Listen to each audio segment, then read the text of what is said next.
Good afternoon, ladies and gentlemen. Welcome to GSMA's Digital Transformation Acceleration Forum's first virtual seminar for 2022 on government and industry collaboration. Since the first commercial deployment of 5G networks in early 2019, 5G commercial deployments have become really mainstream, gaining momentum over the last 3 years with a flurry of launches globally. In digitally pioneering countries with pretty much established 5G networks and services, less emphasis is now being placed on 5G. I put that in the inverted commas, with more focus on enabling technologies, which includes 5G technology, commercial strategies, and industry policies that really accelerate sector-wide digital transformation across the economy.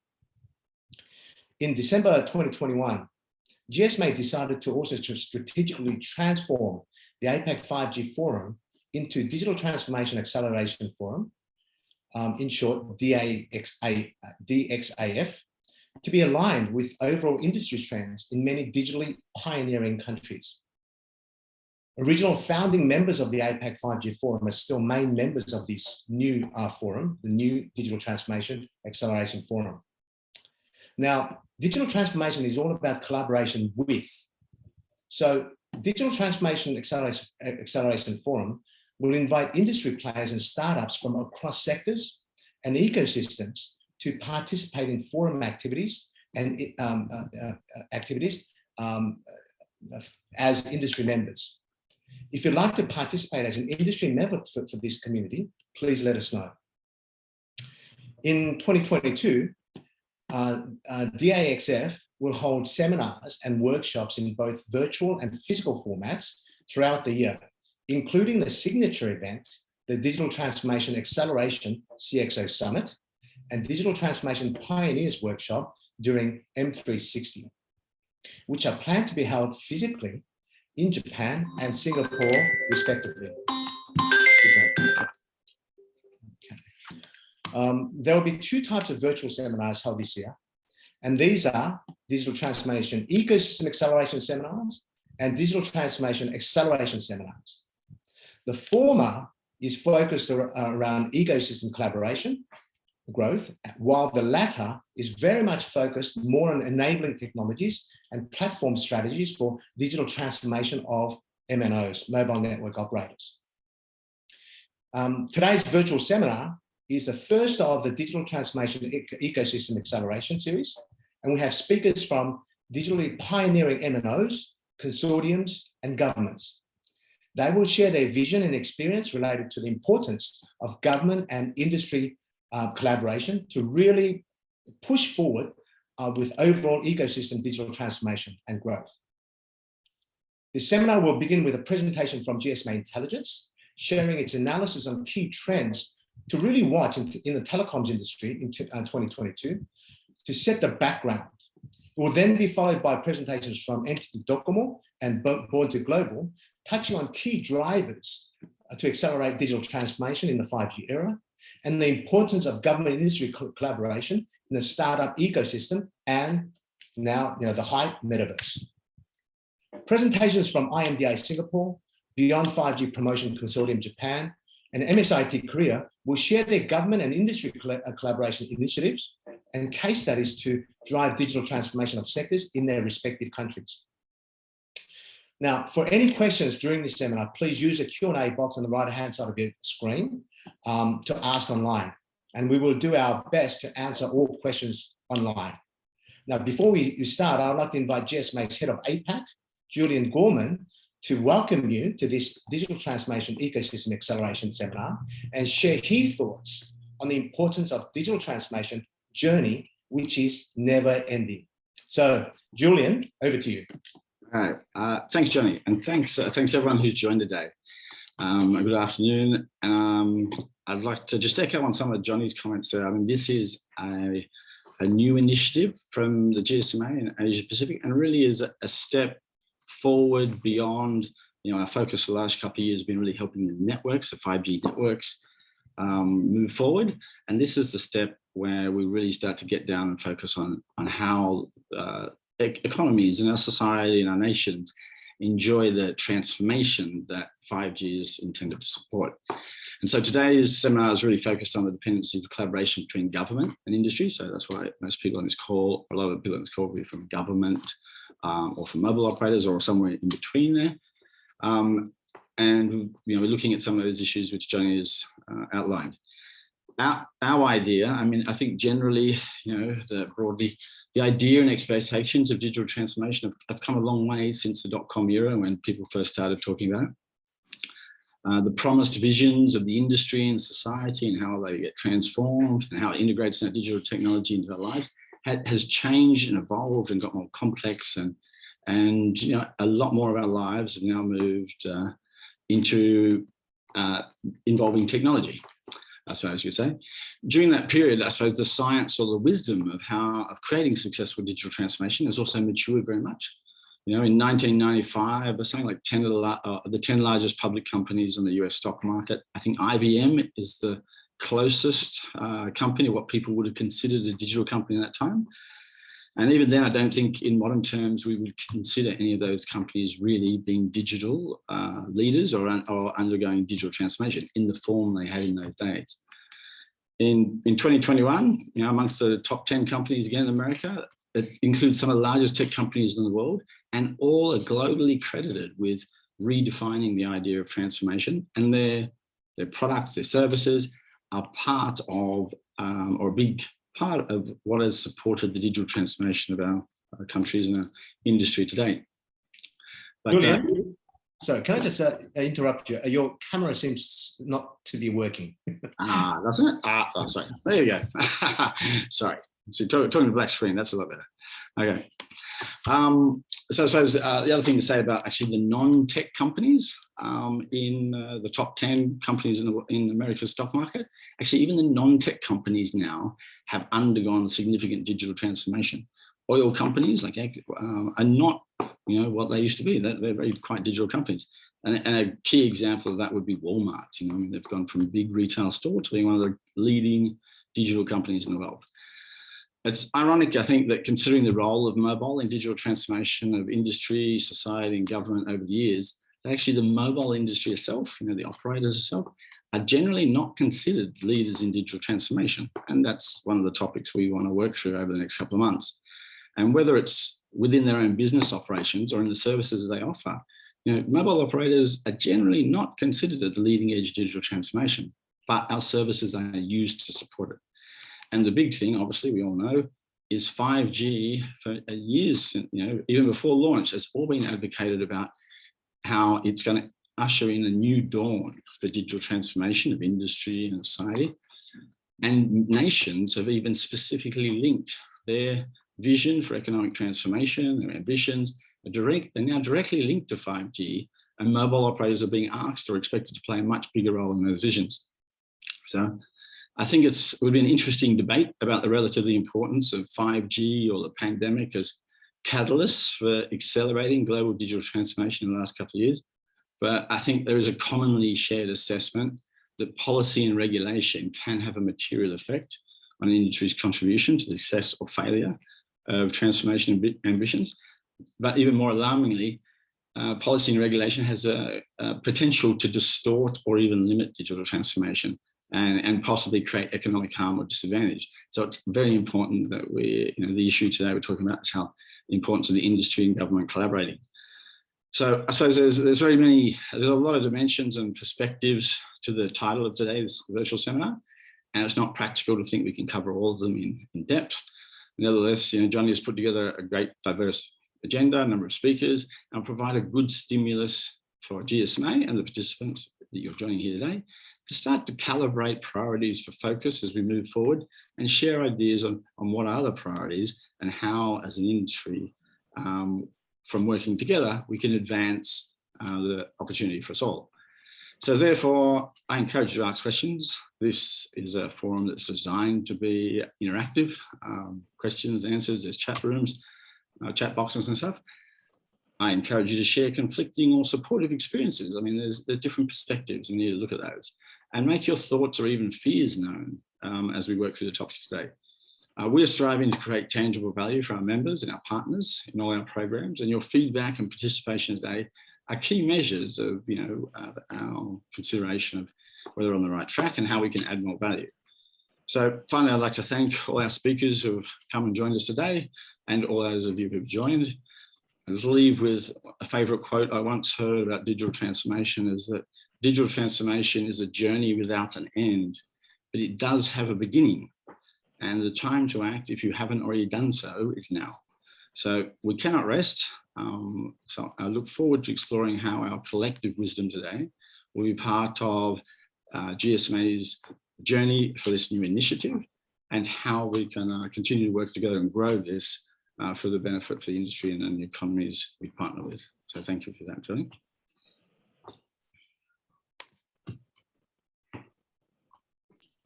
Thank you, Julian. Great.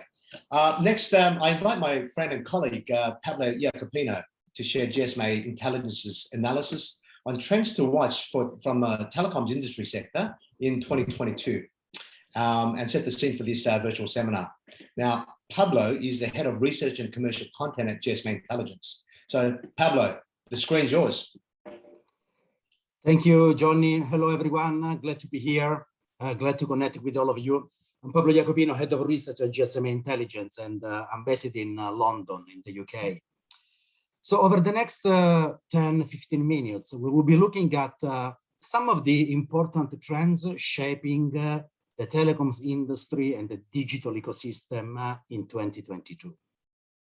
So let's get started. And I will be available for questions if you have questions. So GSMA Intelligence is the research organization within the GSMA. We provide customers with data, forecast, insights, and research on all the important trends happening in the telco industry and the wider digital ecosystem. If you are interested in getting in touch with us, please send an email to info@gsmaintelligence.com and feel free to navigate our website. So before Christmas, we released a new report looking at the 2022 research themes. These are the topics that are shaping the industry and will be driving our focus in terms of research in 2022. We have identified 8 major themes. The change in telco, which is about operators moving beyond connectivity services, scaling and monetizing 5G, reshaping the telco networks, not only mobile networks, but also the integration of mobile and fiber. Monetizing the digital transformation of industry, which is exactly all the digital transformation discussions that we are having today. The digital consumer post-pandemic, spectrum, the impact of mobile, last but not least, building a sustainable industry with all the discussions and work on green networks, energy efficiency, and beyond. Now, today, we don't have time to go through all the 8 themes, so I will focus on the top 4. And these are relevant in the context of the digital transformation journey that we are seeing across pretty much all sectors of the economy. Let's start with the change in telco. I think some of you are familiar with the work that we do on analyzing and measuring operator success beyond connectivity. We look at the financial results of major operators around the world, and we calculate what is the percentage of revenue coming from revenue beyond the traditional telecoms. So these are all the B2C and B2B services beyond connectivity, IoT, cloud, security, gaming, financial services, professional services. So basically all the services beyond connectivity. And what we see from our research is that operators are making progress. If we look back at 2017, the average contribution of these services to total revenue was 18%. In 2020, it was 24%. So that is a 6 percentage point increase. Obviously, there are variations. Some of the companies are already at close to 40%, in part because of M&A. Other companies are in the range of 10 to 20%. One of the questions that our customers ask is, okay, Pablo, is this progress driven by M&A or is organic? It is organic for majority of operators, but it's important to say that M&A has provided a boost to some of them. So in 2022, the trends to watch will be, first of all, industry focus will be on the digital transformation and the role of 5G fiber to accelerate growth in B2B and B2C digital services. It's important to say that connectivity and services beyond connectivity are two sides of the same coin, so they should be seen as complementary. B2B will continue to capture greater interest than B2C. However, within B2C, there are some interesting areas, gaming, immersive entertainment, metaverse, that are getting a lot of attention.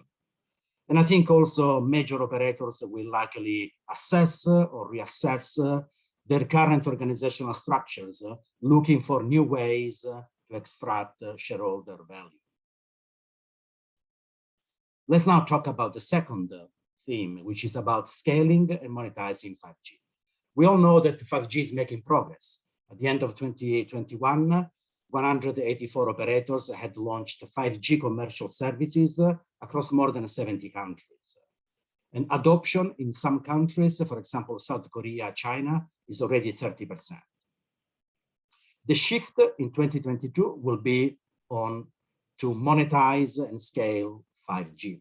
And when we talk with the industry, when we talk with the wider ecosystem, everyone believes that B2B is the incremental revenue opportunity for operators and for the industry in the 5G era.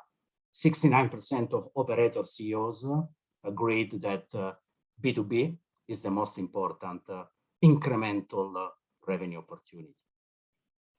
So the trends to watch in 2022 will be 5G will be the focus of innovation, the focus of digital transformation, which means a trigger for introducing new technologies and a trigger for accelerating ecosystem collaboration.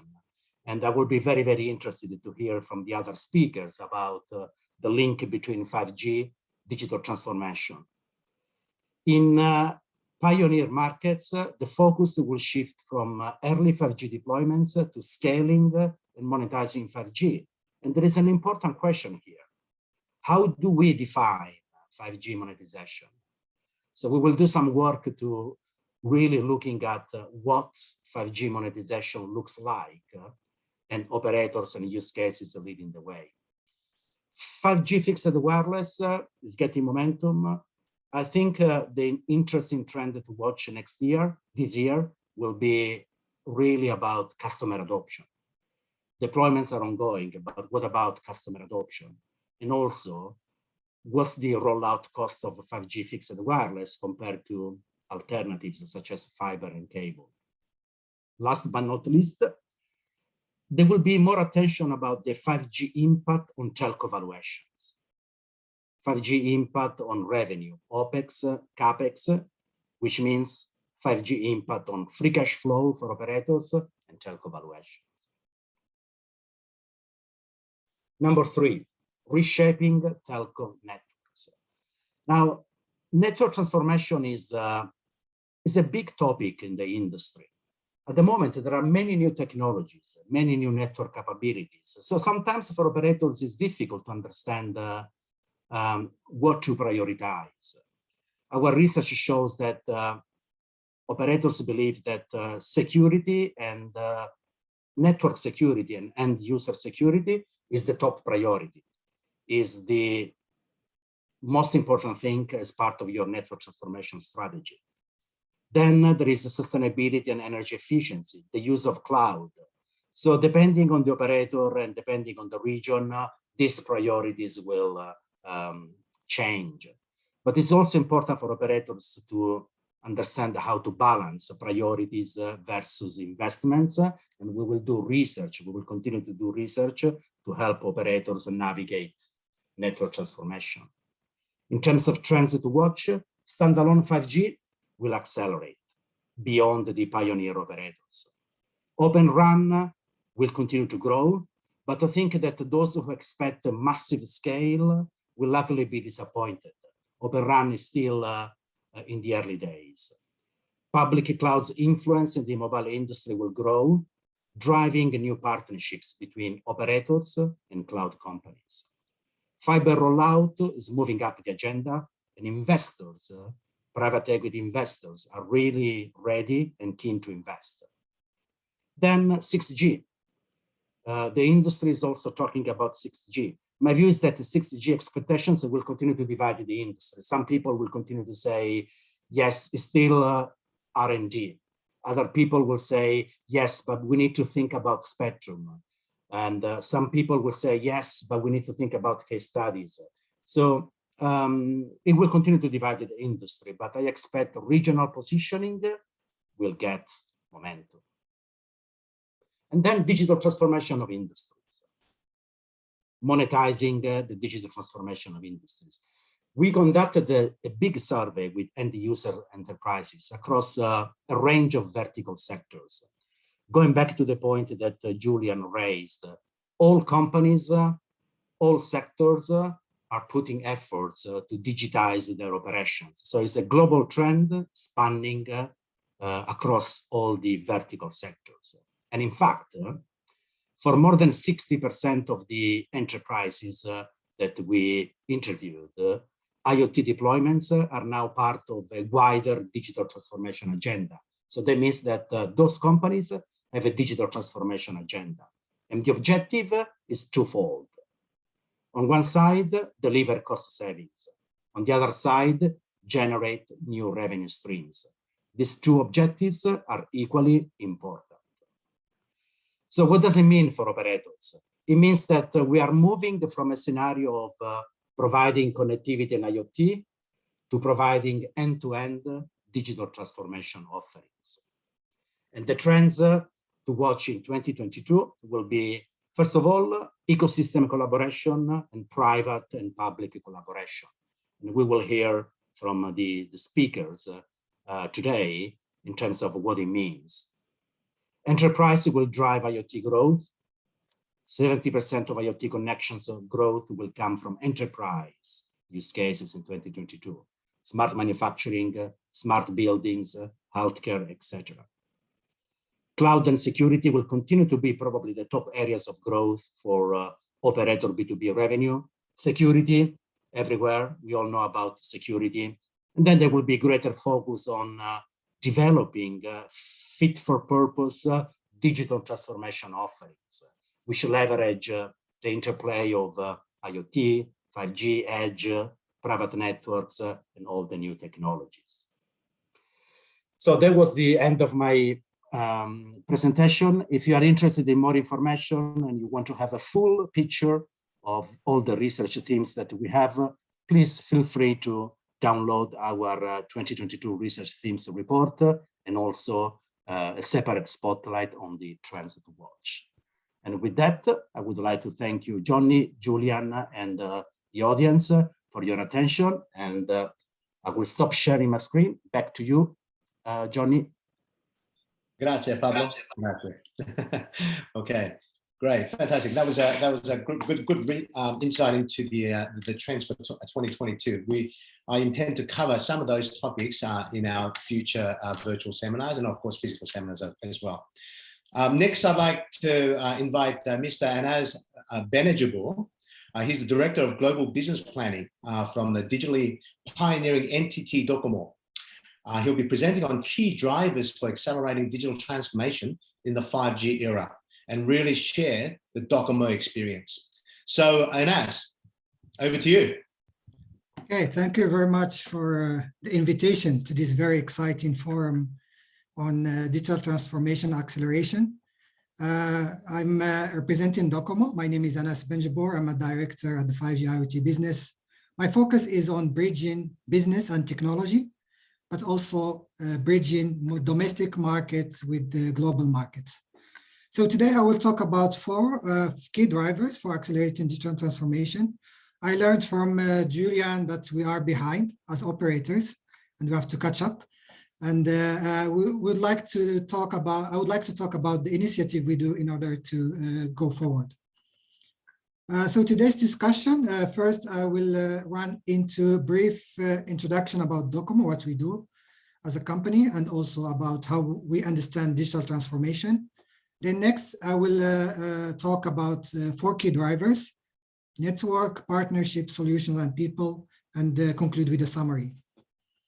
So Docomo in the NTT group, we are a subsidiary of NTT.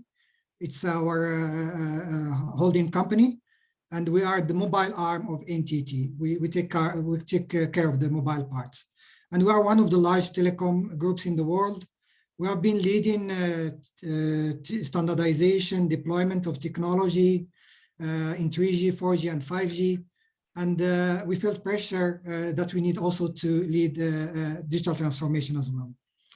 So we are actually under transformation. So in last October, Docomo has announced, we have announced a new group. We call it New Docomo Group, which consists of Docomo, the mobile arm of NTT, plus NTT Communications, which is in charge of fixed and cloud services, plus NTT Comware, which is expert in solutions. So by bridging all of these 3 companies, putting together, we are committed to bring new transformation with mobile and cloud being first.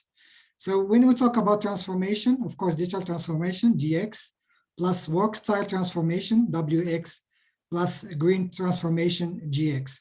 So all of these 3, while the focus today is about digital transformation, they're all together intertwined, and they all go together, and we have to find solutions and drivers in order to accelerate.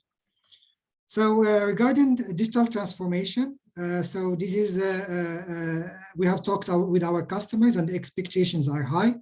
And what we heard from our customers is that they are expecting from digital transformation to improve the dynamic capacity in order to adapt to varying, to dynamic business environment, to adopt new technologies in order to have better global competitiveness. And from government point of view, the expectation is to change the industry structure in order to enable sustainable development. So overall, I would like to emphasize here that digital transformation is important because it needs to deal with important issues and key issues with a big impact. It's not about incremental improvements. So we need to solve issues related to climate change, aging society, and we need to realize the green society as well. This is the framework for value creation using ICT. I don't need to explain about the left side figure, which is the digital twin, which is about the fusion of the physical space and the cyberspace, and we collect data, exploit data. What I would like to emphasize here in this value creation workflow is that we have digitization, we have digitalization, but what's important after all is we need to go to digital transformation, which goes beyond these 2. So digital transformation should focus on creating new values, and we shall solve key issues of our customers, and even the customer of our customers sometimes. And today I would like to talk about 4 key drivers we are focusing on in Docomo: network, solutions, partnerships, and people. So first, regarding network, Docomo network has been evolving to 4G, then now 5G, and in 4G, our throughput exceeds 1.7 gigabits per second, and for 5G, it's 4.2 gigabits per second. And the meantime, while we are making our throughput higher, we are moving to 5G native core network, and we have started last December 5G standalone in order to have higher flexibility and to meet a variety of customer needs. And regarding the coverage, so the coverage of 5G expanding, and actually this coverage expanding based on spectrum that is newly assigned to 5G. It's not based on farming LTE bands. So the purpose of this is that we want to give the best throughput capacity to our customers, and we are expecting to have a coverage of 55% by end of next month, and the 70% March next year, and 80% in 2024. And while we are expanding our coverage, it is also very important to deploy the base station in a carbon neutral way in order to have achieve our vision of carbon neutral in 2030. While we achieve this maximum data throughput of 4.2 gigabits per second, we use latest technology, carrier aggregation, Open RAN, and we achieve actually the fastest speed in Japan. And Open RAN is attracting a lot of attention these days. And the reason for that, it's a transformation of the radio access network. And it's driven by three main technical areas: open interface. So we can have now equipment from different vendors put together, and they can talk together using an open interface. Virtualization, by allowing disaggregation of the RAN equipment, hardware and software, and intelligent in order for further optimization and automation. And the main benefits are: we have cost efficiency, we have, of course, performance optimization and maximization, and also we can achieve energy efficiency and improve our carbon neutral numbers. So it's a very important technology for us, and we are working with our partners in a 5G Open RAN ecosystem, 5G REC, and it consists of Docomo and 30 partners, and we are trying to take outside to other global operators the best of know-how, the best of breed, high quality and flexible networks.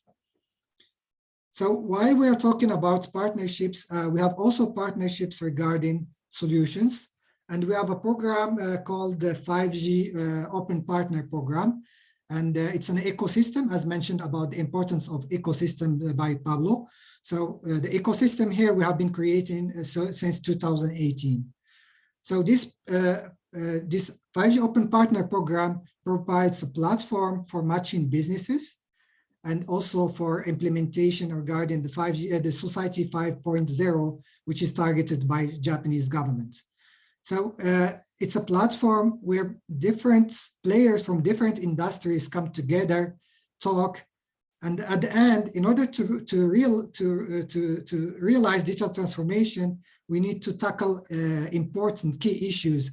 And most of these issues needs collaboration with different players from different industries. So we provide access to 5G labs for startups and for SMEs. We have information sharing. We do a lot of activities, and we also produce solutions from this program. So actually this program contains almost 5,000 organizations. They are from different industries: service industry, manufacturing, municipalities, construction, and so on. And it's our monetization engine for 5G and DX. We also go more further and go into very close collaboration with some partners like Komatsu. We created a new company called Earthbrain together with Sony and NRI. And the purpose here is to promote digital transformation in the construction site and improve safety, productivity, and environmental performance. So this Earthbrain will evolve Komatsu's smart construction to its next generation, and we plan to expand this to overseas, to worldwide. Also, we do collaborate with other partners on 5G global enterprise solutions, and we have a 5G consortium with many players. We work together in order to provide one-stop shop for end-to-end solutions in Thailand first. Thailand, we choose Thailand because many of the Japanese companies have business in Thailand, and we would like to support them into introducing 5G and digital transformation in their factories and businesses in Thailand. We plan also to expand this to other regions as well. So while we're talking about global, we also need to talk about local. Of course, we work with the local partners in Thailand. And also in Japan, we are also looking at how to support local communities and how to promote regional DX. we work with our partners, industry, government, and academia. In particular, there are several issues with local communities in regards of Asian population, labor shortage, and so on. And we also support the government, MIC, which is the Ministry of Internal Affairs and Communications, in order to find solutions and measures against digital divide and also promote digitalization at local communities. So we are also supporting the local community with the DX journey. So regarding solutions, it's very important to create new markets and leveraging the features of 5G, either for industries or for SMEs or for creating a smart city. And we have several solutions. Actually, currently it's 37 5G solutions. And the most important here is that these solutions need to meet the customer needs. And what we have observed so far that the customer needs are more focusing on XR and video solutions.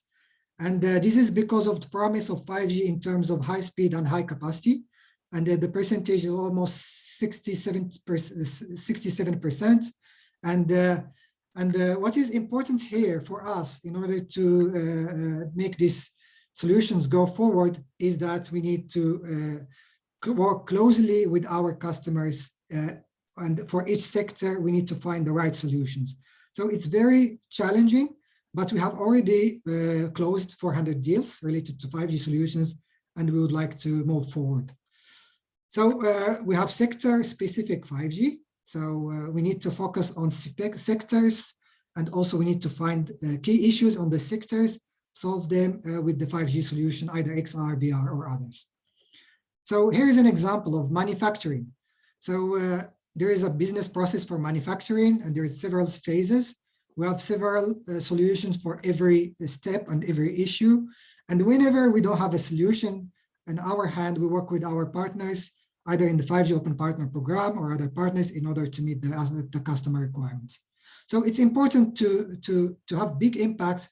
We need to touch every phase of the value chain. Also, we work with healthcare, with hospitals, in order to improve the medical work efficiency and utilize technology for advanced medical services, either in the hospital itself, home visit medication, emergency, and advanced research, and so on. And the main issues observed in the healthcare is that there is an increase in patients due to aging population, and there is a lack of local doctors and so on. So it's a very important sector for us here in Japan. And also we work on a mobile SCOT concept with the hospital. And this is the case of a mobile operating room in a trailer. And there is the operation can be done in this trailer by the assistance remotely from a mobile strategic desk. And this is also important to save more lives in future. Also, for construction, we do remote control by 5G for Komatsu in order to enable the operation of construction sites remotely from urban areas and solve the issue of labor shortages. Also for agriculture, there is the issue of the transfer of know-how between generations. And we have AI assistance and remote construction instruction solution for agriculture. So these are examples of the solutions, but what's important here is that the solutions should be integrated with the network. So we have a MEC, which is integrated in our network, and it's a secure, highly secured because it's inside Docomo network. And it's also low latency. So it provides a good performance for those use cases that require low latency and high security. And many of the solutions we have developed in 5G are built on this Docomo MEC. Also, we provide 5G for private areas and customized networks in those cases where the requirements are stringent. So finally, I will talk about people. It's the most part in this equation. So we need to have people that are capable of talking to customers, explaining the benefits of 5G, and also solving the issues of customer by consulting. We have more than 2,000 5G masters nationwide. And also we have 5G squares will be soon next month. It will be 15 location. It's spaces where people can encounter with technologies. They inspire us as well, and we can talk to them to solve their issues. So to finalize, the key takeaways from my talk is that DX along with GX and WX is important for MNOs as well. We need to move to this direction. And we have started a new company, the new Docomo group. And network is important. It doesn't need to be only powerful, but also flexible, environment friendly. And also we need partnerships, solutions that touch across all the customer value chain. And most important, we need people that are able to solve customer issues and do consulting. So I tried to give a overall picture of what we do. We do a lot of things, but we have to do more. And I'm looking forward to hear from other speakers and learn from others as well. Thank you. Thank you, Anas. Thank you very much. That was, I expected a very interesting presentation from a very digitally pioneering mobile operator. Great, fantastic. Great. Next, I'd like to invite Mr. Jonggap Kim to share an industry promotion agency's perspectives related to collaboration and digital transformation in the startup ecosystem and the recently announced industry blueprint on the metaverse strategy in Korea. Now, Jonggap is Chief Executive Director of Born to Global Center. It's the Korean government's global startup incubation and acceleration agency under the Ministry of Science and ICT. So Jonggap, the screen is yours. Hi, thank you for introducing. I need the slide sharing. So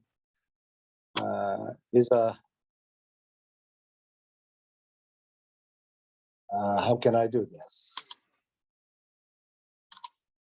So isn't it on sharing the former presentation, then I can share my presentation. Okay. Christina, would you be able to control this, please, the presentation?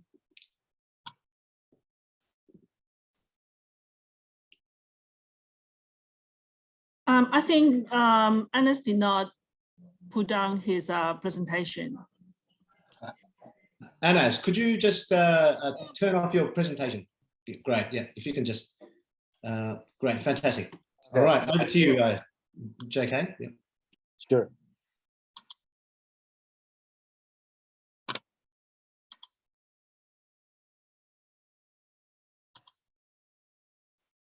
Okay, again, thank you for introducing. My name is Jonggap Kim. I'm working for the Born to Global Center, which is a government-driven public accelerator for the deep tech startup globalization.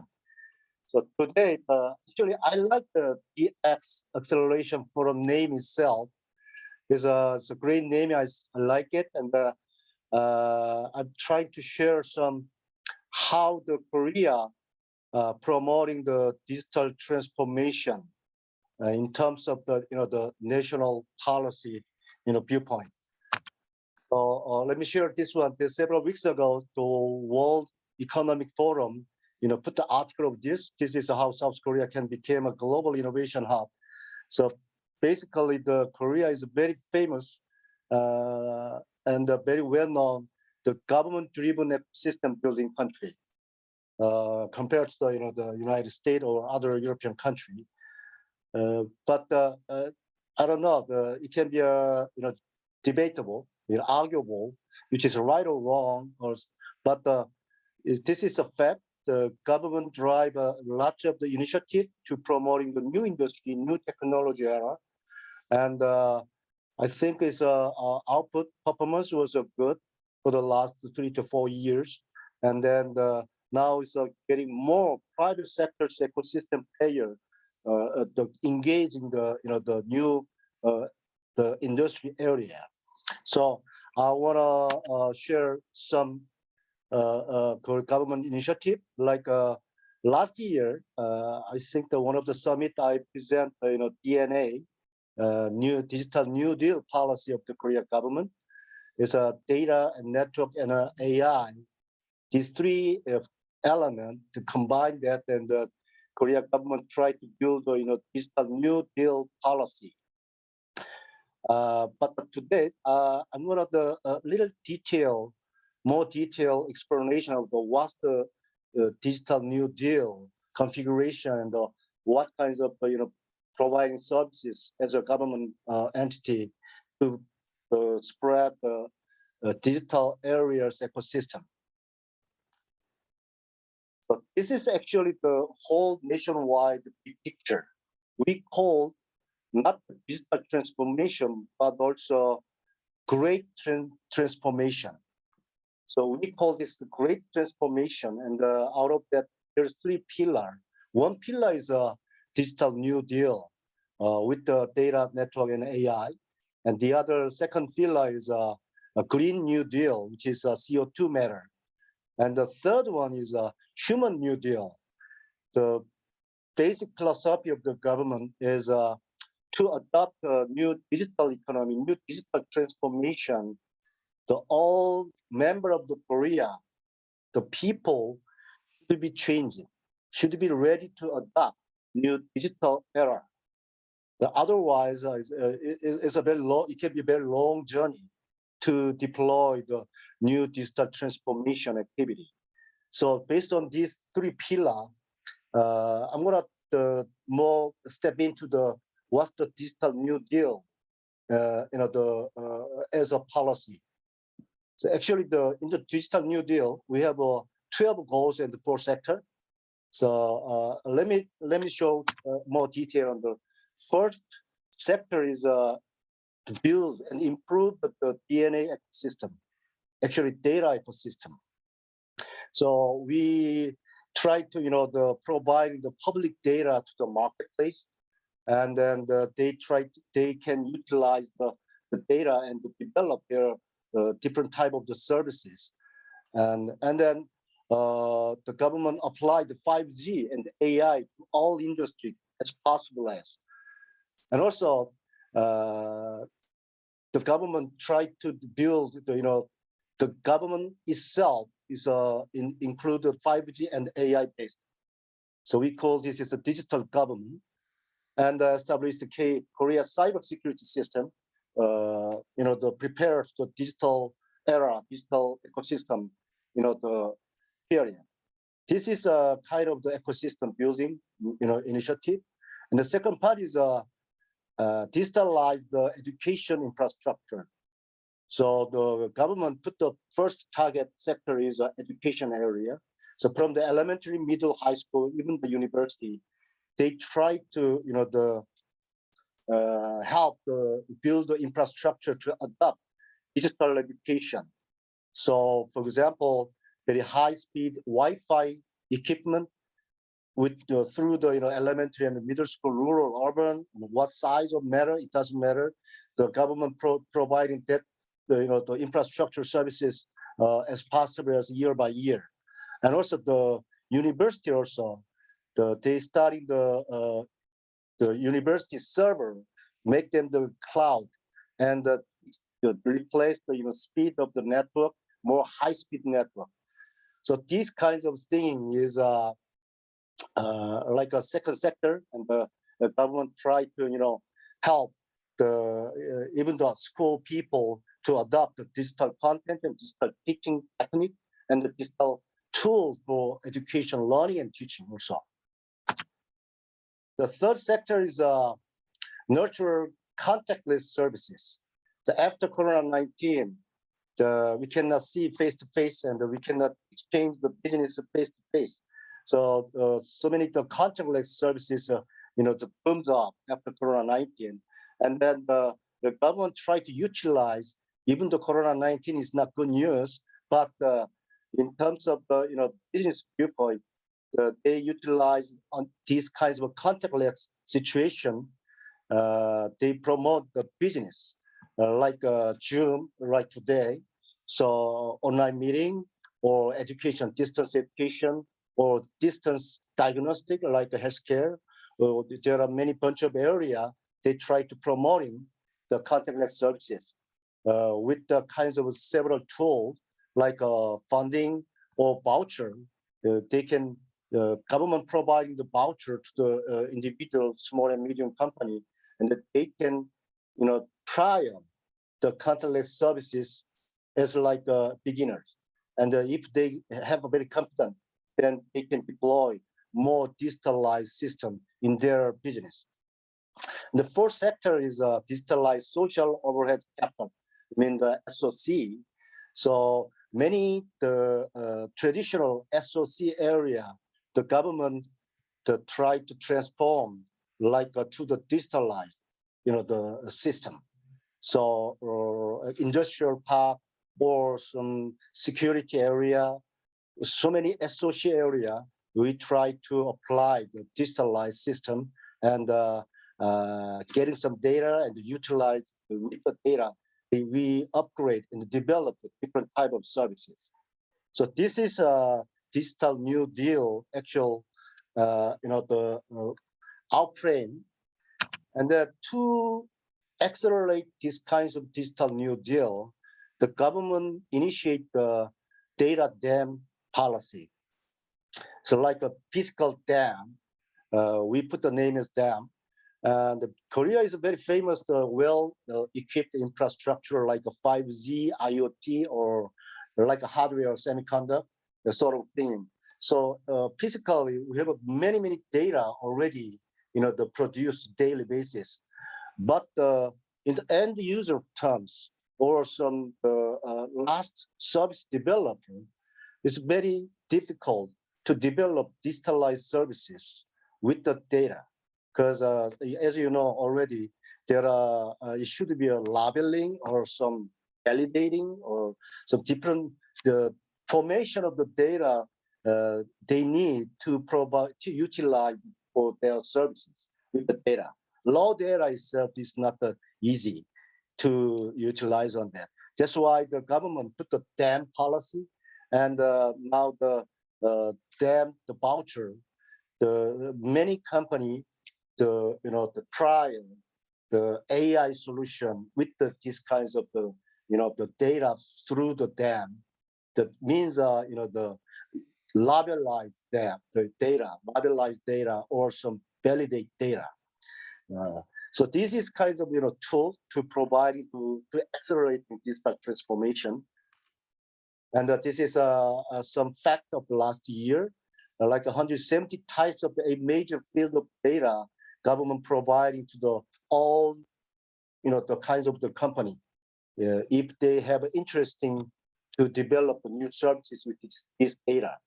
So like a phonics and the vision, land and the environment, and agriculture, safety, healthcare, autonomous driving, or some other different type of data. And every year, government offers more data to the private market. And then they want more startup, more tech company involved, digitalized society with the data. The data is a huge cost. So as a startup, small company, it's not easy to develop a solution with a bunch of big data. So that's why the government initiated this program. And this is a very simple, the outlook. What's the result for the last 2 years? 2019 to 20, like 19 to 21. As you can see, many, the number of increase to, the jumping in the digital society through these kinds of different, the tools the government providing. And then I think that their acceleration speed is much more faster than last year to this year. I expected that. And several weeks ago, so add on the digital New Deal, the Minister of Science and ICT announced a new initiative. It's like a metaverse initiative. So this is a new initiative, and they set 4 big goals by the 2026. One is preemption of global metaverse, the market. So the Korea government evaluate by themselves. So far, right now, Korea is like a 12th, ranked market, the ability on the metaverse area. But they put the target the 5th in the market share. in the 2026. It's very aggressive, target, and they will put a lot of resource to make this, goal achieved. And the other goal is expertise training. Metaverse is a very narrow, small example right now, like a game and content or entertainment area. But the government wanted to spread this metaverse like all industry in upper cover and make it a new, the market, new, the economy through the metaverse. So before we step into the industrial promotion, they put the minimum 40,000 people. It should be some metaverse expertise and the juggling here and there with the metaverse technology to providing the new metaverse services. And the cultivation of a metaverse supplier company like a 220. This is a very small, looks like a very small company, but with over 5 million sales. So this is not just a early stage of startup, but in Korea domestic, $5 million sales revenue is like a the success company as the beginners. And they put the 220 companies. And I think the Born to Global has a very huge responsibility to promoting this company to reach that goal. And the last goal is discovering metaverse best practice out of these kinds of promotion activity. So we put the goal as 50 cases up to the 2026. It's a very challengeable object, but I think through this the goal, the government set 10 major challenges first. So metaverse life, daily life, and the tour, travel business, and the culture and art, education, medical, media, and the create something metaverse product, and the manufacturing and office, government. These 10 major challenges is they put the first target, and government tried to promote the platform with these 10 areas, and make them advance, develop more higher areas through these kinds of steps on. And this is the promotional strategy to achieve these 4 goals. It's a 5th rank and first 40,000 expertise, 220 companies and 50 very successful cases. To achieve that, they put the platform development first strategy. So I told you 10 major sectors, 10 major challenges, and they providing all resources to develop that platform and more advanced, the technological competitiveness achievement. So they provide all resources to that. And the second pillar is people. How we nurturing the metaverse development or metaverse dealer or metaverse businessman or whatever. So we try to as many as reach out from the earlyhood to the old generation, whatever. Here and there, they try to provide them education center or some hub or some pilot, kinds of experimental area. So the last pillar is inclusive metaverse world connected.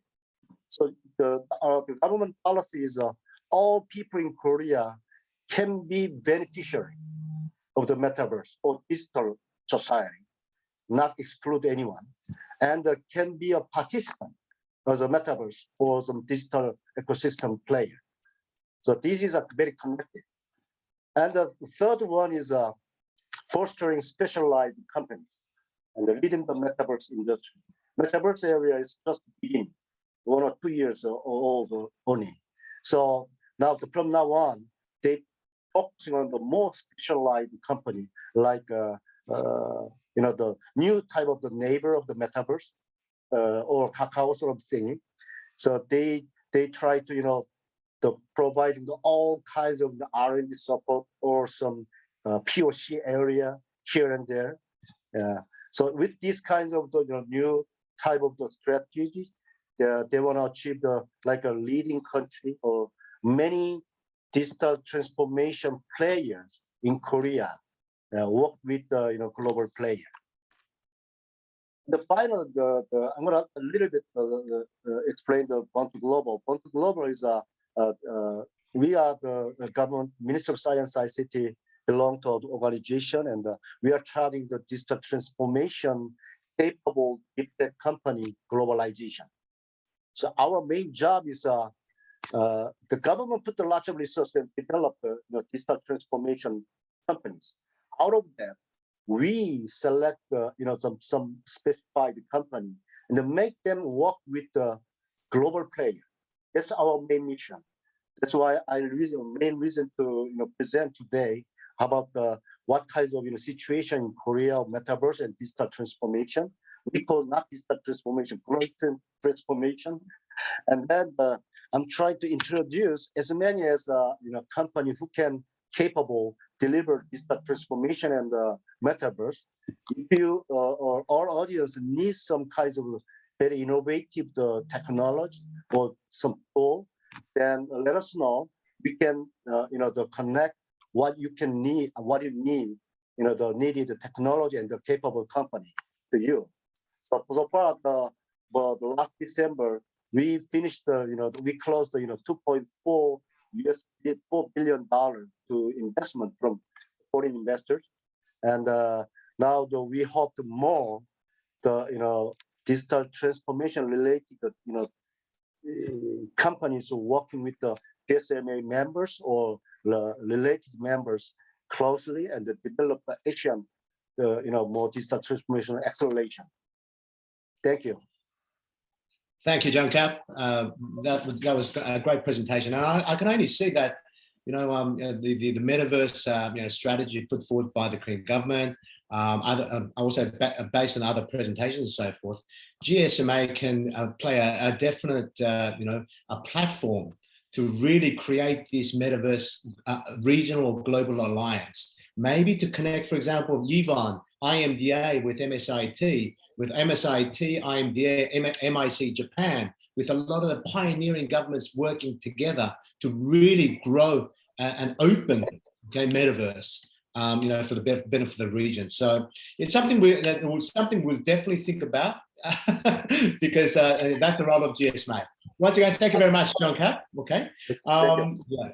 Next, I'd like to invite our Miss Yvonne Lim from IMDA Singapore, and we all know IMDA Singapore is a very progressive government agency, to share IMDA's initiatives in driving the digitization of Singapore industries through government and industry collaboration, utilizing 5G and other enabling technologies. Now, Yvonne is a director, a passionate director, responsible for business and ecosystems in the BizTech group within IMDA Singapore. So Yvonne, the screen's yours, and I look forward to listening to your presentation. Thank you, Johnny. Appreciate it. It's a pleasure to be here today. And, I've been incredibly inspired by listening to the presentations that came before me and the work that's being done in Korea, for example, holistically to advance the ecosystem is amazing. And I think, both governments, have a lot to learn from each other. I wanted to take the opportunity today to kind of bring this into the Singapore lens and what we're doing with the ecosystems here. So just a brief preamble on what we do at IMDA. So IMDA is the Infocomm Media Development Authority. And I think what's unique about this is that we're not just the regulator, and yes, we play a regulatory role in the ICM market, which is your ICT, as well as the media market. But we're also the agency that comes up with the guidelines on personal data, regulating the media, as well as develop the industry and talent. And I think that sort of overarching lens that we take enables us to really get across all layers of the ecosystem to benefit both end users as well as corporates. The next slide, please. Within IMDA, the group that I sit in is the BizTech group. And we're quite a unique function because a lot of the times, government agencies are known for giving grants. And of course, we do a big grant management portfolio. But within the BizTech group, not only do I manage grants, but I also build products for the industry to use. And there's a huge part of the work that we do here that includes research partnerships and translation centers, because we believe in investing in cutting edge and leading edge future technologies. So we've got research centers that we're setting up in collaboration with all the institutes of higher learning in Singapore. And that would include things like creating a digital trust center, for example, and that was just announced a few months ago. We're also looking at 6G translation centers, as well as, of course, future connectivity programs. And then, through internal collaborations across whole of government, how do we bring across, successful programs that we can impact the industry with? One example is 5G at Sentosa trials. So the island of Sentosa has been, wired with 5G for trials, specifically for whole of government use cases. And then how do we translate learnings from that to the industry? And of course, there are other industry test bits that we've got, working with not just ourselves, setting sites up for companies to use, but also, of course, we set these up in collaboration with the industry partners. So, for example, at the ports, we've worked with PSA to create a 5G test bed. With Capital Land, which is one of the largest real estate developers in Southeast Asia, we've created another 5G test bed at Science Park, to test specific use cases that go beyond these companies that we work with. So it's open to everyone, but it's built in conjunction with industry. And I think that interlock is very important so that we don't lose sight of industry needs as we go along. So the next slide, please. And some of the sort of interesting industry-driven public good programs that we do include things like SME Go Digital. And as the name suggests, it is really to help our small, medium enterprises with their journey to digitalization. Hawkers Go Digital has been something that's been very close to my heart. In the COVID-19 pandemic, obviously the hawkers, suffered very much in terms of loss of revenue. Hawker centers were closed, people couldn't go out to eat. And hawkers form, easily 70% of, any typical Singaporean's diet. So helping them go digital, help them equip them with digital tools as well as digital currency and vouchers. I think that was something that was very good to uplift the industry in that space. We also have a Tech Skills Accelerator program, which is really around talent and enabling both graduates as well as mid-career individuals who want to upskill themselves in technical skills. Help them with those. We fund some of these programs. We conduct some of these programs to help, drive the workforce and human capital acceleration for Singapore. And the last example is SG TradeX, which is reasonably new as well. And it's really a new public digital infrastructure that we've kind of set up to allow for supply chain efficiencies. And it's a data highway, backed by blockchain, essentially. So it's a trust-driven supply chain public infrastructure that we've set up for the country. Next slide, please. So we want to talk a little bit about our 5G industry efforts, and there are quite a multitude of those. And I just wanted to preface that by saying that 5G in and of itself is a connectivity layer, and we understand that. And it's key to the development and the change of pace in terms of, the ecosystem development, in terms of, how we're thinking about technology growth for the country and beyond. But in and of itself, as a connectivity layer, it has to be paired with other things. And that's really where the use case comes in. And so that's why, for example, in my sort of little slice of the world, I don't just look at 5G. I also have the AI portfolio as well as the trust technology portfolio, because, with all of the advancements in the industry that's expected through 5G and as well as artificial intelligence, how do we create trusted systems, like privacy preserving technology, federated machine learning, et cetera, et cetera. In the 5G innovation program in Singapore, we had 2 tranches of grants that's been launched.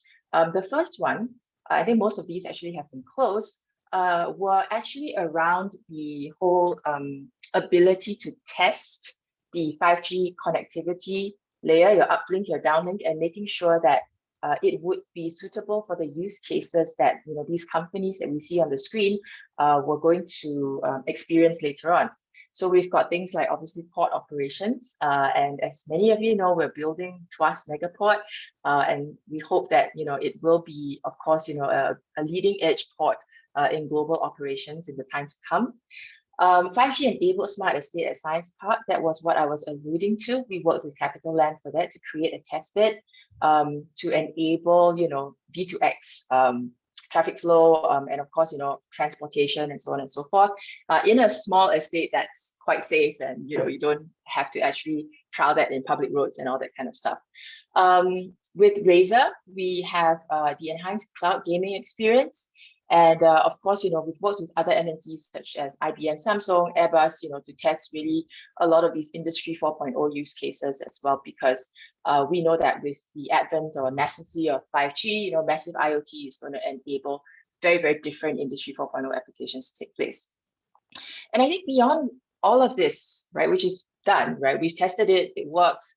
What's interesting now is, the next wave of 5G industry conversations that we're having, right? And those really are around how do you get to commercialization of 5G, and not by MNOs, not necessarily, right? What I'm saying is MNOs have a business model, and that's their business model to monetize, their 5G investments. But the commercialization of 5G implies projects that are not prototypes and not MVPs, and that will be fully deployed projects in the months or the years to come.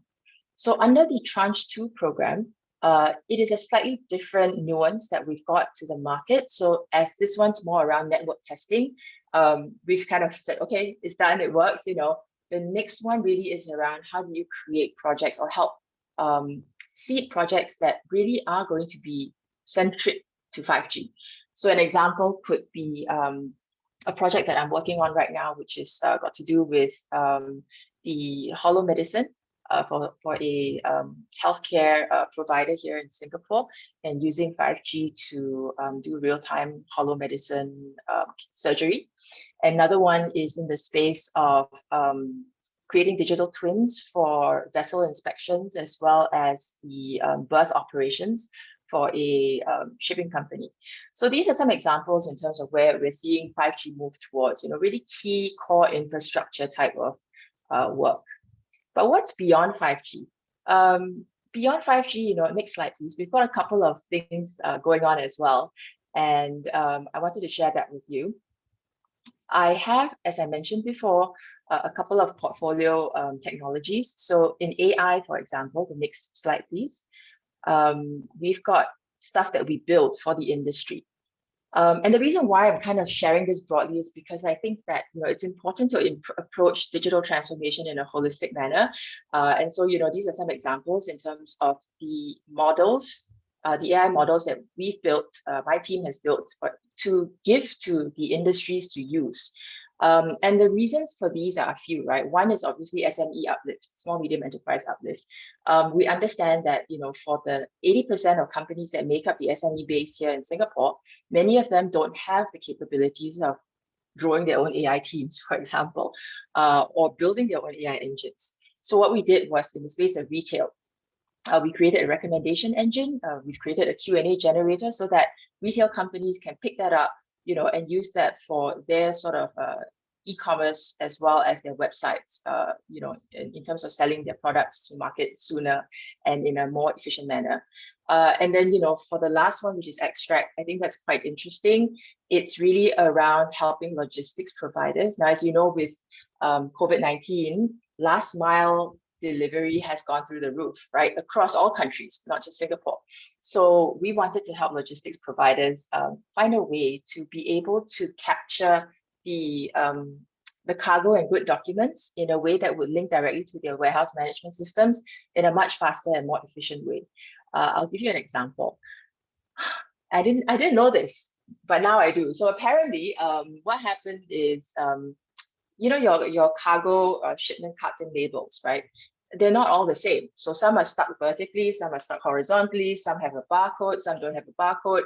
And there's no homogeneous way of being able to extract all that information and put it in WMS. And today, a lot of that process is extremely manual. There's a support chat who has to check every box that comes in and says, this is okay, I've got all the fields, or I don't have a barcode, I can't scan it, blah, blah, blah, blah, blah. And there isn't a homogeneous product out in that market, short of the large players like, DHL and FedEx and all that, who can build their own, that can allow for all these companies to be able to just capture that information and link it directly. So that's something that we're building.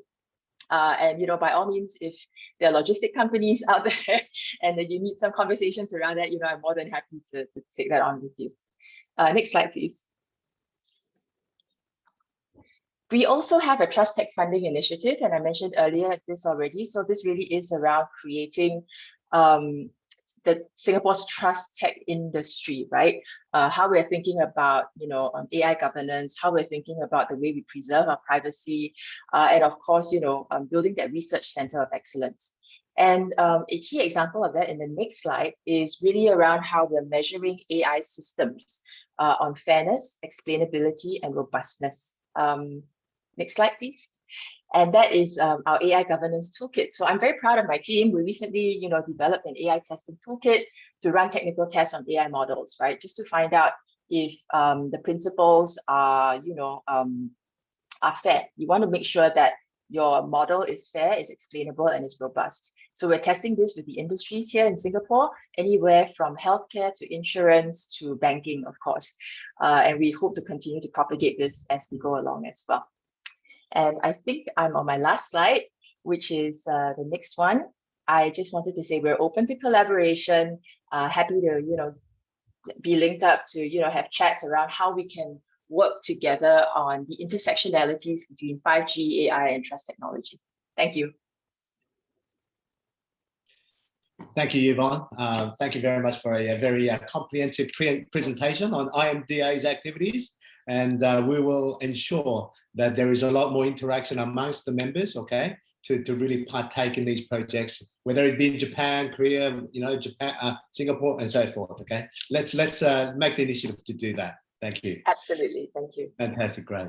Now, great, thank you, Yvonne. Next, we have the presentation, a very interesting presentation from Professor Akihiro Nakao, who is the chairman of the International Committee of the Beyond 5G Promotion Consortium in Japan. Now, Professor Nakao's presentation will be on Beyond 5G R&D promotion and international cooperation. Professor Nakao is also chairman of 5G and Beyond 5G Committee, Space ICT Promotion Initiative Forum, and also special advisor to the president of Tokyo University. So, he's also very well known in the ICT sector, international ICT sector. So, Nakao Sensei, we look forward to listening to your presentation. So the screen is yours. Thank you very much for a great introduction. So let me pull up my slides. Can you see my slides? Yes. Okay, let me talk about a Beyond 5G R&D Promotion Consortium for accelerating industry, academia, and international cooperation. So hello, everyone. I'm Aki Nakao. I'm now teaching at University of Tokyo, as Johnny introduced me. I'm wearing several hats, but today I'm wearing the head of International Committee of Beyond 5G Promotion Consortium. So those who have never heard of this promotion consortium, so we established this Beyond 5G Promotion Consortium in December 2020. And before then, in June 2020, the strategic proposal for 6G R&D has been summarized. And there we decided on the strategic directions of R&D towards the Beyond 5G. So people ask me, what's the difference between Beyond 5G and 6G? So, the 6G hasn't been defined. So we intentionally call it our activity Beyond 5G because we would like to, target at something beyond, the current mobile network 5G. Okay. So the structure of this Beyond 5G Promotion Consortium is like this, depicted in this picture.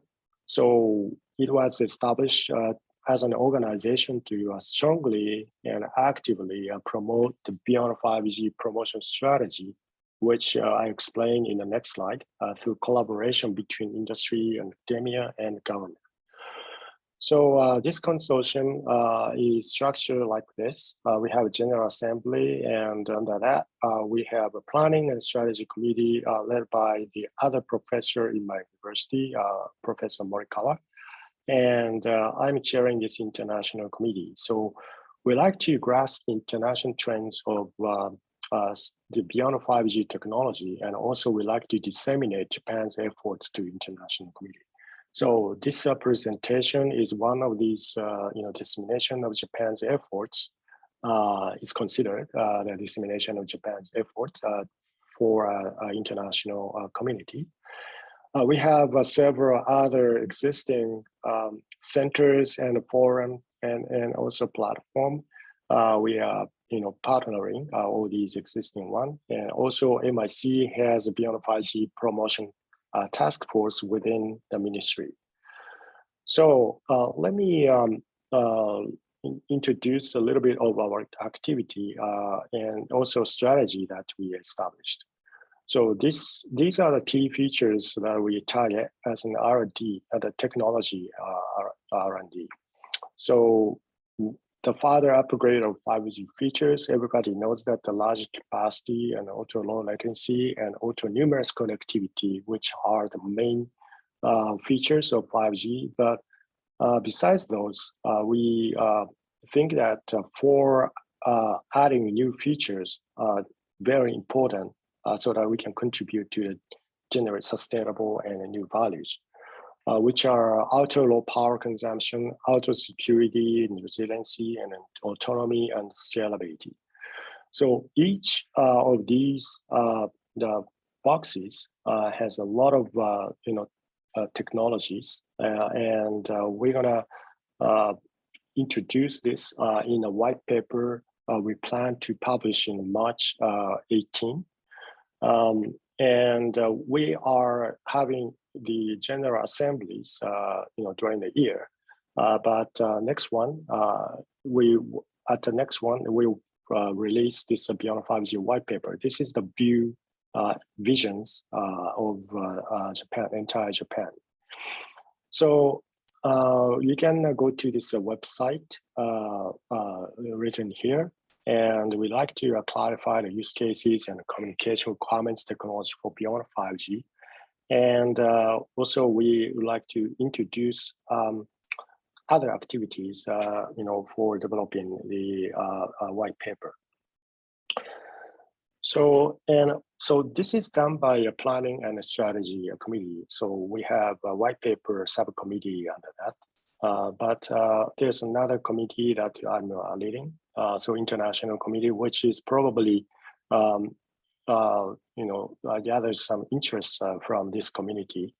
Our mission is to grasp the landscape of international trends for promoting the Beyond 5G. So what other countries are doing for Beyond 5G R&D, and also disseminate our efforts. So we had several meetings, and one of the biggest event last year was to signing a MOU between Beyond 5G Promotion Consortium and 6G flagship. So Finland is considered the most advanced activity. So they're promoting the most advanced activity called a 6G flagship, which is led by my friend Professor Matti, at the University of Oulu. But we decided to, promote a cooperation, the exchange of information, publication, and personal exchange, and collaborative research and development projects. So we had a very big event also in November, Beyond 5G International Conferences, and we invited lots of people from abroad, and we have 2-day series of presentations and also panel discussions. So if you are interested, here's my slide of the recapping of what was discussed in this international conference, inviting lots of people from abroad. So this is personal takeaway. I attended almost all the programs, and this is the capture of my note. So the first observation that I found is that investment on R&D and test bed is proceeding in every country, and lots of funding, and the huge funding is prepared for development of 6G technology. And also new ecosystems and supply chains are discussed, especially open interface called Open RAN activity. So right now, we are pushing this among the US and Australia, India, and Japan, but now we are trying to push this idea to Europe as well. And we confirmed that the strategies for international cooperation is very important strategy. So strategies for international cooperation is a very important item. And especially joint funding is probably the most important point here. So speaking of R&D funding, so Japan prepared about approximately $500 million and $300 million allocated for Beyond 5G R&D fund, and $200 million for a core facility, which is a test bed that we can use by universities and the private sectors. So probably you may be interested in what kind of project and how many projects are funded so far. So the first call, the year 2020 and year 2021, and this year also call 2 is planned. But so far, using this approximately $300 million, so we allocated this fund for 6 projects. Each project is like a multi-million US per year, and 20 projects for core research and international joint program. So far, we have only 3 projects, but now increasing in number, and a program for technology and idea creation. This is a small project, but I mean, budget size is small, but we have 15 projects. So you can see that, which area of technologies are invested by this chart. And I'd like to highlight the international joint program. So far, we have 3 projects, but the one project is between Japan and the US, about 1 terahertz, and 2 projects are between Japan and the European countries. This is a sub-terahertz network, and also an open and secure, beyond 5G mobile data offering. So that's a data project. So these are the 3 international joint projects. So now I switch my hats a little bit. So as a university professor, so we form a team among the 12 departments from engineering, science, and the various. You can notice that law and policy and the public policy department are joint forces. And then we established this virtual department within the University of Tokyo and established collaborative research organization for next generation cyber infrastructure. So because Japanese government prepared this, the R&D fund, so University of Tokyo also would like to develop technologies for beyond 5G. So we, NGCI, this collaborative research institute, it has already acquired this fund and running 6 national projects and 1 international project for beyond 5G, which is targeted at 5 years from now, and 3 national projects related to post 5G. This is a short term, like 2 years. So I can't introduce everything, but now I like to introduce just the 1 project. So as you may know, that Japan is a small country, but coverage of cellular network is 99% in terms of the population density. But however, the 30% of the country lands are not fully covered yet. So if you like to deal with the this disaster recovery, and also like Mount Fuji and some the mountainous areas are not covered. So if people like to get help for rescue, so we don't have this certain signal available in this 30% of entire Japan. So this is not a sustainable society. So we decided to use the satellite, but also usually if you would like to use a satellite, you have to have a special equipment to talk to the satellite, for example, low orbit satellite. But this project that we are running between the UTokyo and the Rakuten Mobile is interesting in the sense that we can let people use existing terminal. So existing terminal can talk to this low orbit satellite. It has a very large array antenna, and then feeder link. So this is a software-based base station. So we can modify that protocol, beyond 3GPP specification, so that we can, talk to this existing terminal. So we don't have to modify anything, but people can, people can talk to each other in the 30% of the area that is not covered by the current cellular network. So, so this is one example of the project that we are running. And also I'd like to talk about another thing, so called a new ecosystem and supply chain. So people think that supply chains for next generation infrastructure, for example, open interface one, is very important. So it's noted by the Open RAN activity. So right now, all RAN specification is out there. So lots of equipment vendors and telecom operators are pushing this, de facto standard Open RAN specification. So we like to extend the reach of this Open RAN forum. So now we have a Quad Open RAN forum. Australia, India, Japan, and the US are doing this. But we'd like to solicit other countries to join the forces to push Open RAN activity. So then we decided to form a subcommittee, Open RAN subcommittee, which is a joint effort between a planning and strategy committee and international committee. We consider this is a very important activity. And in coming March 18, we will have a kickoff event. Anyone can view this event after registration at our website.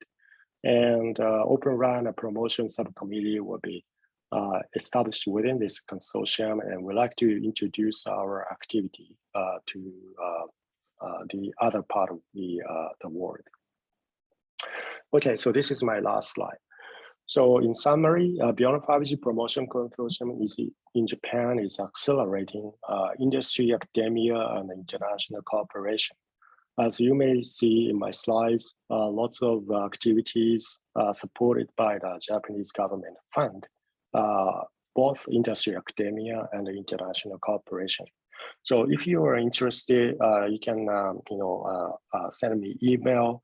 We can open a discussion, and we are open to discussions, and also I would like to promote international cooperation further. Thank you very much for your attention. This is the end of my talk. I'm happy to answer any questions you may have. Thank you, Nakano-sensei. That was a very interesting and informative presentation. I think you have so many projects going on, but also a very good example of proactive collaboration, really promoted by organisations like yourself to really strengthen international competitiveness, enhance digital transformation with an aim to really better the Japanese society and so forth. So as you mentioned, I think we could after this we would love to actually follow up with our members, and of course, to further exchange of information and knowledge and experience to further the benefits of 5G and 6G, and of course, the growth of the ecosystem, Nakao Sensei. Thank you very much. I would love to, further discuss this issue. Thank you. Fantastic. Yeah, I'll definitely be in touch. Okay. Okay. Great. Thank you. Okay. And last, if at all possible, I'd like to ask all these speakers to stay on, because after the final presentation, we'd like to just take a group photo. So if you are able to stay on, please stay on. Next, last presentation is an interesting collaborative case study from MSIT in Korea. The presentation will be on a case study of government and industry collaboration initiated by the government to provide ultra high-speed Wi-Fi services in subway carriages using 5G millimeter wave technology as wireless backhaul for public benefit. Now, Mr. Sung-Hyun Yoon will share this case study, filling in for the original speaker, Director Jong Hong Ha, who had to attend an urgent government meeting related to frequency allocation for mobile operators in Korea. So, fully understand. So Mr. Sung-Hyun Yoon is a Deputy Director of the Spectrum Policy Division at MSIT. So Mr. Yoon, the screen is yours. Thank you for introducing. Nice to meet you. I'm Sang-Hyun Yoon, the Deputy Director of Spectrum Policy Department of Ministry of Science and ICT. What I'm going to present today is a new service case using 5G at 28 GHz frequency band. It has been almost 3 years since 5G service was commercialized in Korea in April 2019. And as you all agree, I think there will be a lot of worries about discovering new 5G services using millimeter wave. I will start off this presentation with hope that this will be of great help in revitalizing 5G services by sharing examples and know-how each country has developed. Today's presentation will proceed in the order of explaining the background of the project and the concept of POC and its results.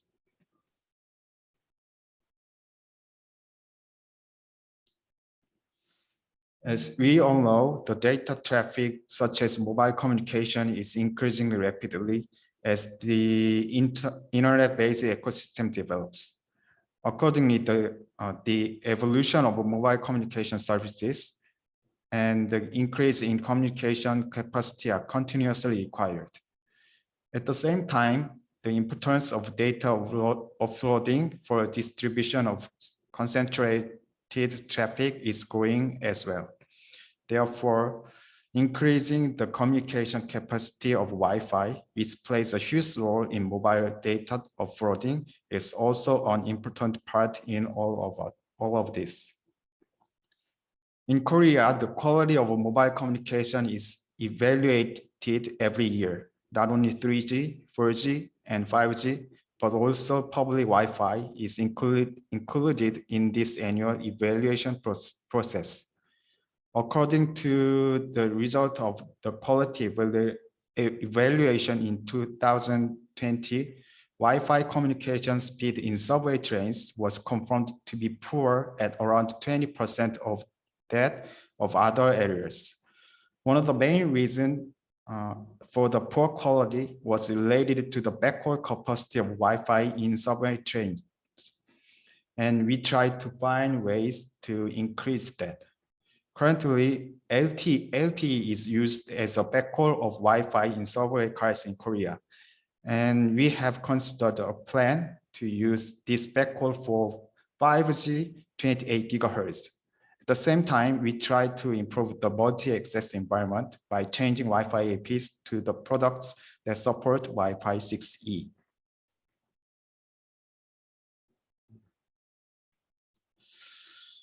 Let's move on now to the concept and implementations process of POC in Korea. In March 2021, the Ministry of Science and ICT formed a task force composed of 7 organizations, including 3 mobile carriers and other relevant organizations, and began discussions on the direction and plans for POC. In April 2021, with the cooperation of Seoul Metro, we started installing 5G AUs around the subway tracks. 5G 28 GHz CPs in the subway trains and APs that support Wi-Fi 6E. This installation process was completed around September 2021 and POC began.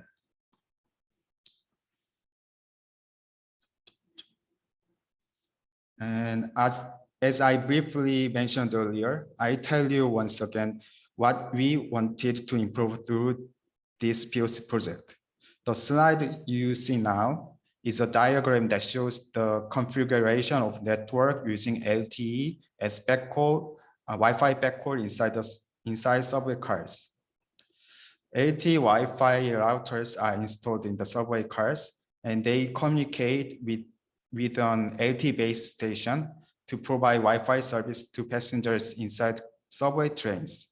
Passengers who use Wi-Fi and those who connect to LTE will coexist in this environment. The problem here is that there are not enough LTE resources allocated to Wi-Fi APs, and insufficient resources are shared with the passengers using LTE in the subway cars. Another main problem was that Wi-Fi 5 enabled APs could not handle multiple access environments where dozens to hundreds of people try to use.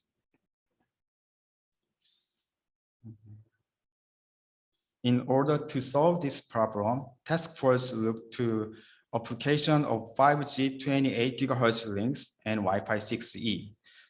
The two main contents of the POC are as follows. First, using 5G 28 GHz resources as dedicated backhaul for Wi-Fi service. Second, using Wi-Fi 6E APs operating in the 6 GHz band. Another difference from the past, when using 5G 28 GHz as a backhaul is that unlike the existing methods of installing LTE routers in each car, considering the propagation characteristics of 28 GHz band, 5G CPE is installing in the engine room located at both ends of the subway trains. And also Wi-Fi APs in cars are connected with an optical cable.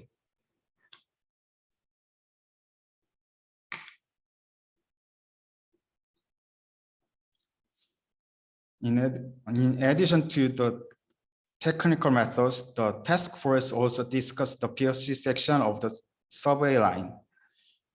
We decided to conduct POC on Seongsu branch line of Seoul subway line to check performance in underground tunnels and open ground space, and performance in straight and curved section as well. Seongsu branch has a total of 5 stations in the ground section of 2.1 kilometers and ground section of 3.3 kilometers. In this subway line, 5 trains consisting of 4 cars per 1 train schedule are operated. Based on these circumstances, it was considered to be appropriate for our POC project. The slides you see now are the photos of AUs installed on the Seongsu branch.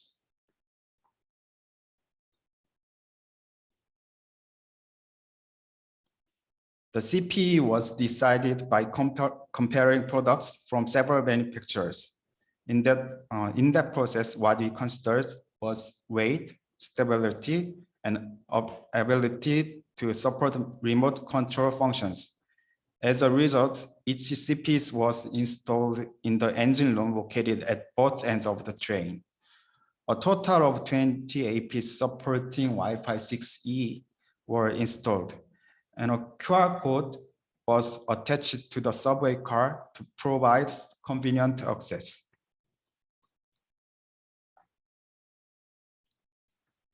And here are the result of the POC. In conclusion, when 5G at 28 gigahertz band was used as a backhaul of Wi-Fi, the download speed was about 10 times faster than when existing LTE was used as a backhaul. As you can see in the figure on the left, the average download speed of Wi-Fi was at around 70 megabps when LTE was used as the backhaul, but it improved to about 700 megabps in the POC environment where we use 5G as the backhaul. The figure on the right side is an example of measuring the download speed in a specific location. Although it was not shown in the photo, the maximum Wi-Fi download speed in the POC environment was about 1.8 gigabps. Although the subway Wi-Fi performance has been greatly improved, some technical points that need improvement has been identified in the POC. For example, there was a situation where the download speed dropped to less than half the average speed, particularly in handover section. The main reason is that the existing 5G communication equipment is designed to be stable for fixed communication, and also its output power is not sufficient. Moreover, we have also found out that there are areas that still need performance improvement, since Wi-Fi AP that operates at 6 gigahertz band is the first product after its commercializations. To solve this problem, we have identified the need to promote the development of an integrated Wi-Fi AP. This integrated AP will enable that 3 mobile carriers use different Wi-Fi channels for providing improved Wi-Fi services. The discussion on this is currently underway. Based on our POC experience and achievements, we are pursuing a plan to expand and build subway Wi-Fi network that uses 5G as a backhaul, specifically in the Seoul subway line number 2, 5, 6, 7, and 8.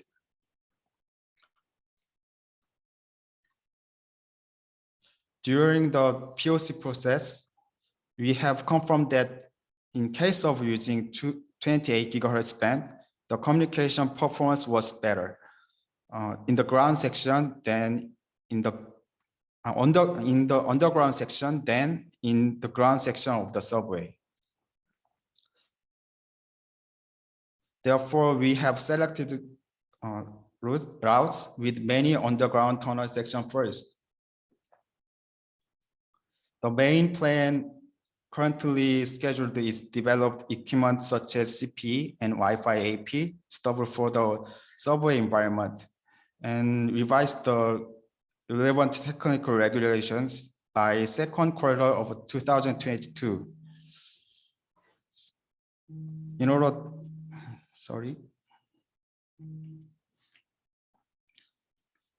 in addition, we aim to expand and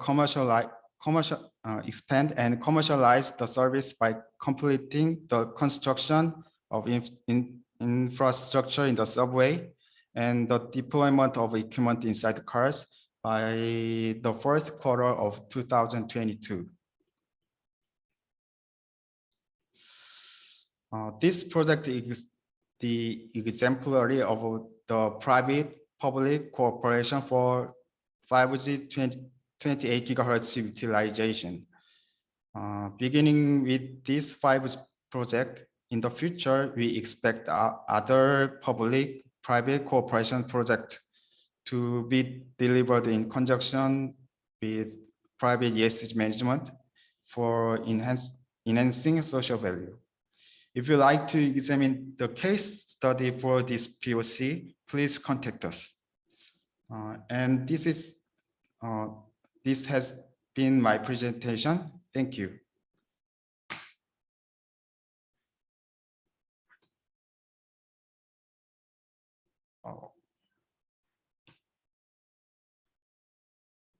I cannot hear you.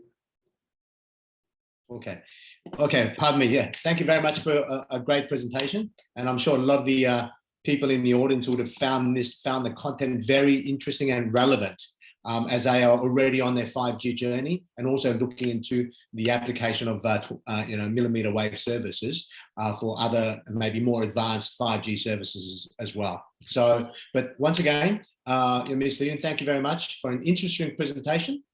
But I can also see that it's great to see such collaboration give rise to really sustainable services and business model opportunities for MNOs to really consider using 5G millimeter wave, given that there has been some reluctance due to concerns related to initial capital investment costs and so forth. So this pretty much completes the Digital Transformation Ecosystem Acceleration virtual seminar for today. And I really hope that you will find the initiatives and experience related to industry collaboration to drive digital transformation shared by the digitally pioneering MNOs, consortiums and governments very relevant and informative. Now, we all know digital transformation, again, Julian mentioned it as well in the beginning, is a never-ending journey. And it is not only about deploying 5G networks. 5G is only one of many digital transformation enabling components, and it requires really harmonized and coordinated technical, commercial, and policy approaches to drive true digital transformation as they go very much hand in hand.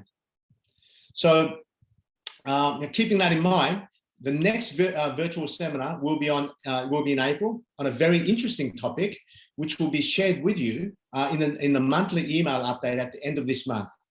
So if you, as an ecosystem player or a major player from another vertical, would like to join Digital Transformation Acceleration Forum as an industry member, please reach out and let us know. We would be most happy to welcome you in. Lastly, I'd like to remind all of the audience to complete the survey for this session before exiting the event. It will pop up as you leave the event, so please make sure to provide us with feedback as it will help us to further improve future seminars.